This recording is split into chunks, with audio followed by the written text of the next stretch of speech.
All right, take a look. This number may shock you. By 2020, it is predicted that 75% of Americans will be considered obese or overweight. That is according to the Organization for Economic Cooperation and Development. So the question is, how can we curb that number?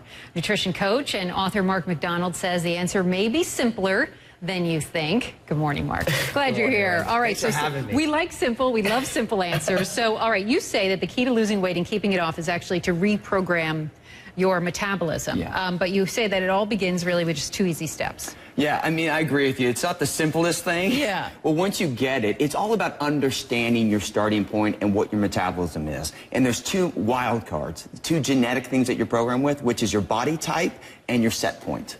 So the first step then, I guess, would be to identifying your body type, right? There's several types, and that all affects your metabolism. Yeah, I mean, a lot of times when people want to lose weight, they just think, well, because my friend can do it or my sister can do it, I should be able to do it. And it just doesn't work like that. So just like how everyone's born with different gifts, there's three body types. An ectomorph is like that person who can eat whatever they want and never gain weight. I know. I hate those people. Yeah. And they're like a road bike, like built for speed, fast metabolism.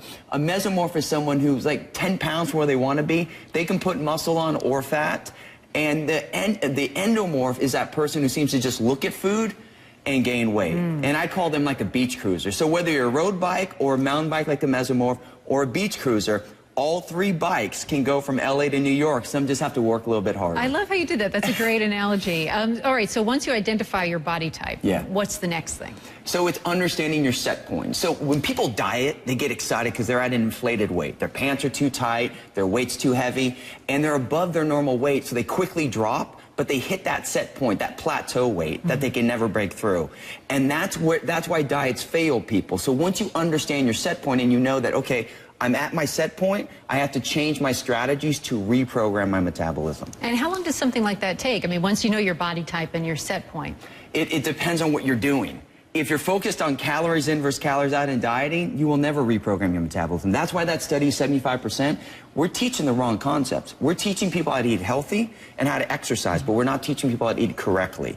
We have to stabilize our blood sugar. So once you implement the right strategies, and instead of using food to lose weight, use it to create hormonal balance, then you can systematically take your body wherever you want. You know, you always see on the cover of a lot of women's magazines, it'll say something like, speed up your metabolism, foods that that you should eat to speed up your metabolism.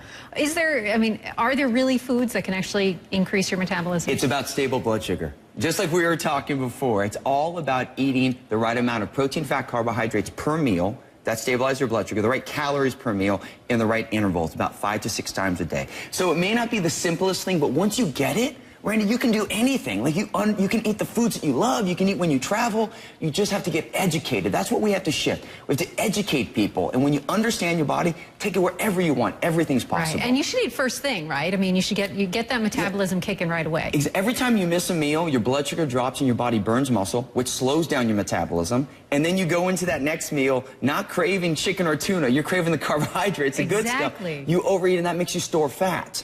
So you have to eat within an hour upon waking, every 3 to 4 hours within an hour upon bedtime.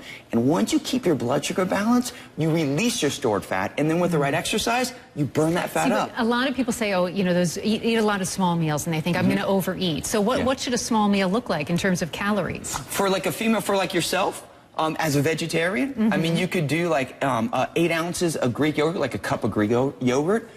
Some blueberries, like 2-3 ounces of blueberries, handful of blueberries, and some almonds or cashews because you love cashews. Right. That would be your protein, fat, Giving away and all my secrets. I live on cashews, I admit it. So females, about 250 calories per meal. And what about for somebody like you? About 400 calories per meal. So I would eat similar to you, just a little bit more.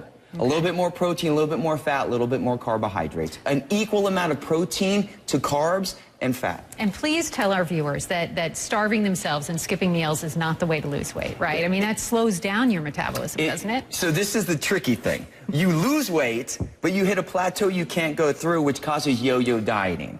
So cutting calories will help you lose weight, but you will hit a plateau you can't break through. To reprogram your metabolism, if you skip meals, you will forever slow down your metabolism and only regress. If you understand how to eat the foods you love and balance your blood sugar, you can take your body wherever you want and permanently reprogram it. All right. I love it. That's great news. Eating often, looking good. And enjoying your food, right? Yeah. You got to enjoy it. That's the key. I agree. I hear you there. All right, Mark. Nice to have you on. Thank you. Thanks, Randy. Good to see you.